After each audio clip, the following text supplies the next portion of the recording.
Muito bem, turma. Bem-vindos de volta. Pessoal, dando continuidade ao nosso sisteminha aqui, basicamente, para a gente fechar aqui o conteúdo relativo a essa parte, seria interessante a gente, pelo menos, exemplificar como que seria caso esses usuários fossem salvos e recuperados do nosso banco de dados, tá? Basicamente, o que a gente vai fazer agora é integrar este sistema, certo? Claro que, por mais simples que ele seja, né, ele já faz algumas coisas, então a gente tem aqui a ideia de adicionar usuários e ver a lista de usuários, mas a ideia é integrar esse sistema com algo que a gente já tinha feito antes, que é a parte de manipulação de banco de dados em Java, né? O nosso projeto anterior, que era o nosso SimpleDAO aqui, onde eu exemplifiquei para vocês fazendo aí com séries, tá? O que eu vou fazer vai ser juntar esses dois caras para que agora o nosso sistema ele possa incluir e recuperar as informações de usuário do nosso banco de dados. Obviamente, para isso a gente precisa de um modelo no banco de dados. Eu vou aproveitar o mesmo banco que só vou criar uma tabela nova, ok? Então, vou criar uma new table. Deixa eu colocar um nome aqui de users, por exemplo, tá? Essa tabela vai ter nas colunas, vamos lá, a primeira coluna é o name, varchar 255 padrão, tá, pessoal? Não vou me preocupar muito. A segunda coluna é o e-mail, tá? Eu, particularmente, gosto da ideia de eu ter uma coluna que seja o ID, tá? Isso aqui serial, not null, ok, tá? E este cara aqui, a gente vai marcar ele como primary key também, tá? Eu particularmente gosto de trabalhar assim. Então, nova constraint, users pk, users, a coluna id, ok, tá? Deixa eu salvar aqui. Constraint primary key, users pk, primary key id, id serial, name, persist. Tá? Particularmente é como eu prefiro trabalhar. Tá? Então isso aqui vai gerar aqui os nossos dados. Deixa eu jogar a coluna para frente que faz mais sentido. Tá? Temos aqui os nossos dados de usuários. Tá? O que a gente pode fazer? Ah, faltou colocar. Ah, já tá. O que a gente pode fazer para testar é colocar aqui um valor, né? Então, imagina que o nome é Vini e o e-mail é vini@gmail.com, só para garantir que ele vai criar o ID aqui certinho e quando eu quiser recuperar eu já ter esse dado lá adicionado. Tá, então, beleza, meu banco está pronto, eu vou reaproveitar o mesmo banco, logo a gente consegue aproveitar bastante coisa. Tá, então, aqui dentro do pacote Fritzen, né, a gente tinha este outro pacote chamado user, que é o responsável por gerenciar tudo aquilo que está relacionado ao usuário. Então, eu tenho user, user controller e user DAO. Tá? O que eu vou fazer vai ser criar um outro pacote aqui, new folder. Tá? Eu vou chamar de config, tem gente que chama de system, tem gente que chama de core, tem gente que chama... Enfim, tem uma série de nomes possíveis, tá? Que vai ser a minha classe database. Tá? Basicamente aquela classe que a gente já fez antes, que vai exportar ali a conexão com o banco. Tá? Então, vamos escrever aqui rapidinho. Private static connection do SQL, tá? Para garantir esse import, connection null. Aí eu vou ter um get connection, public static connection, get connection, que vai retornar uma conexão com o usuário caso ela exista. Caso ela não exista, ele vai criar uma, tá? E aí, pessoal, como é Ctrl+C, Ctrl+V do código anterior, eu vou literalmente copiar e colar. Tá? exatamente aquilo que a gente já fez antes. A gente precisa importar aqui o Driver Manager do SQL e a gente precisa importar o SQL Exception, tá? Só que, muito importante, né? Para que eu consiga utilizar este driver, a gente precisa com que o meu pom.xml, o nosso arquivo o nosso arquivo de configuração do nosso sistema inclua aí o nosso banco, a nossa dependência de banco, ou seja, a dependência para o Postgres, tá? Senão não vai funcionar, tá, turma? Isso aqui é extremamente importante para que o sistema funcione. Então, salvei aqui, automaticamente ele vai fazer o refresh aqui, vai procurar. Como eu já tenho a dependência instaladinha, ele já aceitou, tá? E aqui eu tenho a nossa connection, nosso database connection, tá? O que vocês vão colocar aqui no dburl, username e password?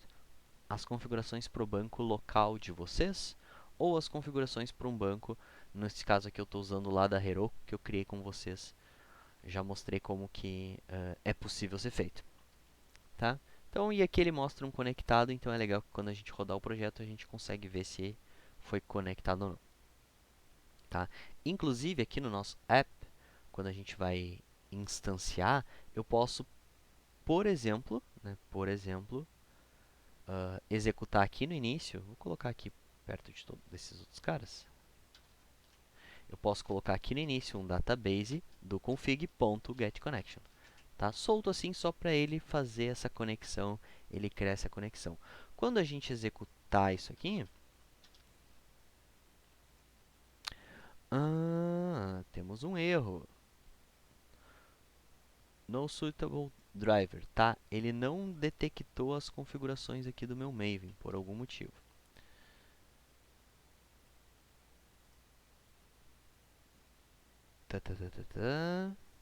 Importante.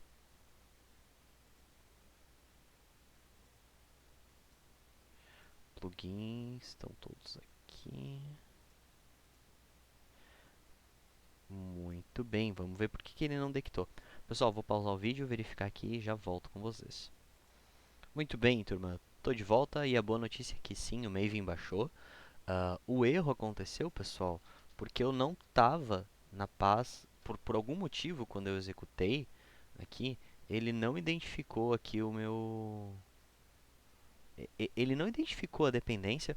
O que eu fiz foi entrar na pasta DS2, tá? E aí eu cliquei no Run aqui novamente, e aí automaticamente ele entrou na pasta e fez todo o processo normalmente, e aqui a gente já tem o conectado. Então, caso vocês tiverem algum problema, deem aquele ping em mim lá no Discord, manda uma mensagem para a gente verificar juntos o que pode acontecer, mas aqui ele atualizou sim normalmente, tá? Tem um outro comando que vocês podem rodar que é para forçar a configuração do Maven, tá? Que é basicamente digitar, deixa eu deixar anotado aqui, mvn-u clean install, tá? Isso aqui vai forçar a instalação dos repos do Maven, tá? Então ele vai verificar ali e vai forçar essa instalação. Muito bem, então a gente já viu aqui que ele conectou no nosso banco, ok? Parte do nosso problema está resolvida. A segunda parte do nosso problema é basicamente transformar o nosso user, né, para a utilização do user DAO, ao invés desse modelo aqui que a gente fez aqui, tá? Como que eu particularmente faço? Eu gosto de fazer a abordagem que o pessoal conhece como top-down. Significa que eu olho para a forma mais ampla do problema e vou reduzindo o escopo, tá? Tem gente que prefere fazer bottom-up, ou seja, começa lá pelo banco, aí faz todos os modelos de classes, aí e vai subindo, né? Até que se chegue na totalidade do sistema. Normalmente eu parto de um sistema que está funcionando, mesmo que localmente. Então imagina que aqui eu tenho o meu usuário. Se eu vir aqui e adicionar o Vini, 123@gmail.com, Cliquei no enviar, ele adicionou o Vini ali na minha listagem dos usuários. Esse nome fake a gente deixou só para teste. Se eu clico aqui no Vini, a gente não fez nada ainda, né? Mas eu tenho todas as funcionalidades aqui. Posso adicionar outro usuário. Vamos colocar a Cris aqui. cris@gmail.com. E aí agora, se eu for na listagem, eu vou ter os dois usuários. Perfeito, isso aqui está tudo funcionando. Agora que eu tenho uma versão simples funcionando, né, bem direta, eu vou vincular isso ao meu sistema aí de banco de dados. Tá? O que, que eu vou fazer? Quando eu adiciono um usuário, ao invés de users, add users, eu vou fazer o quê? Eu vou chamar o meu userDAO, tá? Então, userDAO ponto add user, tá? Pode ser um método estático, ou seja, que pertence à classe userDAO, ou eu posso instanciar o meu userDAO. Qual que a gente vai usar? Aquele que fizer mais sentido para o nosso contexto, tá? Normalmente, isso aqui é uma classe instanciada. Por quê? Porque daí eu consigo passar outras configurações para ela. Tá? Então, imagina que para o meu DAO eu quero que ele se conecte num banco diferente dependendo da configuração, ou dependendo de alguma entrada do usuário, ou eu quero que ele faça alguma coisa diferente, alguma coisa eu vou mudar no comportamento da classe. Então, ao invés de fazer desta maneira, o que a gente tende a fazer é instanciar o DAO e então adicionar o usuário. Tá? Então, eu vou ter o meu user DAO, new user DAO, tá? E aí eu vou falar para o meu userDAO que eu quero adicionar. Então, userDAO.addUser. Ok? Obviamente, não existe ainda um método add no meu userDAO, a gente vai lá criar. Então, public. O método addUser, eu vou considerar que ele não retorna nada, tá? Então, ele adiciona um usuário no nosso banco. Como que funciona a adição de alguma coisa no banco? Aí, processo felizmente bastante simples, a gente já fez antes, mas basicamente eu vou precisar do meu connection do SQL, botei N demais aqui, connection do SQL, tá? Vou pegar a minha conexão, notem que ele não vai ficar aparecendo conectado várias vezes, porque a gente usou um pattern que se chama singleton aqui, então ele só cria uma conexão se ela não existir, ok?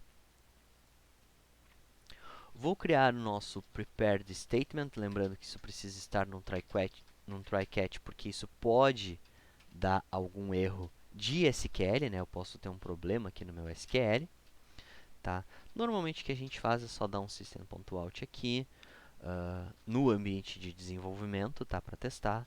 Então, erro ao cadastrar usuário. E vou colocar aqui também um e.printStackTrace, só para a gente saber qual que foi o erro exatamente. E importar o nosso SQL exception. Então, basicamente, coisas que a gente já tinha feito anteriormente. Tá? Qual que é a query que eu quero executar? Então, eu quero executar uma query. Para isso, eu vou precisar de um prepared statement. Tá? Que vai ser o prepare statement. E aqui vai ter um SQL. Para não ficar muita coisa aqui tumultuada, eu vou deixar assim. E vou fazer o seguinte, ó, string SQL igual. E aqui eu vou escrever minha query. Tá? Eu gosto desse formato, eu acho que faz sentido. Tá? Vamos lá. Insert into users. Eu tenho o name e o e-mail. Tá? Os values, dois pontos de interrogação. Ponto e vírgula. Essa é a minha query. Tá?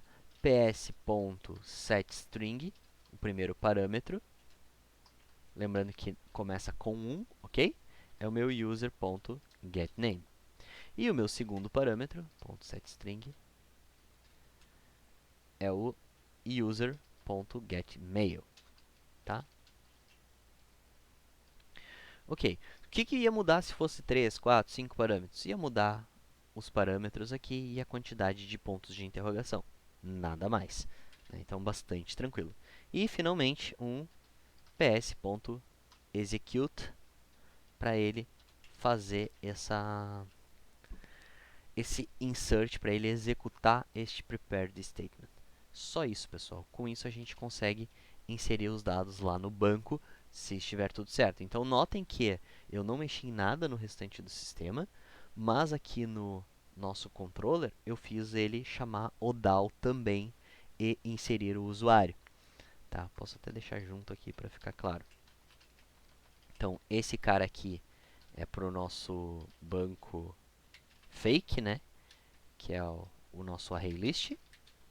E este cara aqui vai, de fato, inserir no banco. Ok?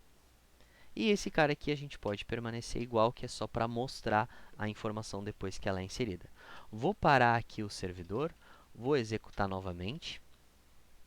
Vou esperar dar a mensagem de que foi conectado já. E aí aqui, quando a gente buscar a lista de usuários... Opa, é só user. Está vazia, ok. Quando eu inserir, vamos colocar aqui a Cris, por exemplo. Ele vai ter que executar aqui com sucesso, então usuário adicionado com sucesso. Aqui no nosso documento, aqui ele não gerou nenhum erro, ou seja, ele não caiu dentro de UserDAO, dentro do método add, ele não caiu no nosso catch. E aí vem a mágica, né? No nosso banco, se eu der um F5 aqui, atualizar o banco, a gente espera que, demorando um pouquinho, a Cris tenha aparecido. Ótimo, perfeito. Próximo passo qual é? Tá? O próximo passo é, dado que eu tenho esses dados aqui adicionados no banco, como é que eu faço para recuperar essa informação? Mas para o vídeo não ficar muito longo, eu vou parar aqui a gravação e já faço um vídeo mostrando como que a gente recupera esses dados. Tá certo? Valeu, pessoal. Até o próximo.